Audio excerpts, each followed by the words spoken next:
pour ma part, je trouve le plus joli. Alors vraiment, il est vraiment très multicolore. Alors, on a de l'arc-en-ciel, mais il n'a pas autant de, de couleurs. Alors vraiment, on peut vraiment trouver des maïs extrêmement jolis. Alors, c'est un maïs que j'ai semé comme les autres fin avril. Donc le Glass Game, c'est un maïs qui fait à peu près 1,50 m, 2 mètres, parfois jusqu'à 3 mètres, mais c'est de taille normale.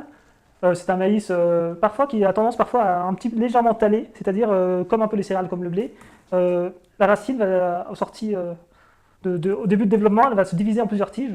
Donc c'est quelque chose qu'on a éliminé dans les variétés récentes, les variétés hybrides, en gardant qu'une tige par graine. Alors, concernant ses défauts, c'est sûr que c'est pas un maïs qu'on va faire pour la productivité, car c'est un maïs qui est fin, qui a des petites graines, et qui est un peu dur à égrener. Donc même à la main, il faut gratter fort ou au couteau. Et même avec une égreneuse manuelle que je possède, il est plus dur que les autres à égrener. Et les autres variétés ont tendance à s'égrener facilement quand ils sont secs. Alors qu'ici, il faudra vraiment insister beaucoup plus. Donc c'est pas un maïs qu'on va faire en termes de productivité. Concernant ses atouts, bah, vraiment sa couleur, sa sélection qui a été faite vraiment pour faire du maïs très joli. Donc c'est très bien pour décorer, pour montrer à des enfants. C'est un maïs qui pousse bien. Alors après, là, une partie que je leur donnais aux animaux, aux poules, et puis les plus beaux grains, je vais les garder pour ressemer. Donc faire une sorte de sélection massale et sélectionner toujours sur la beauté de ce maïs.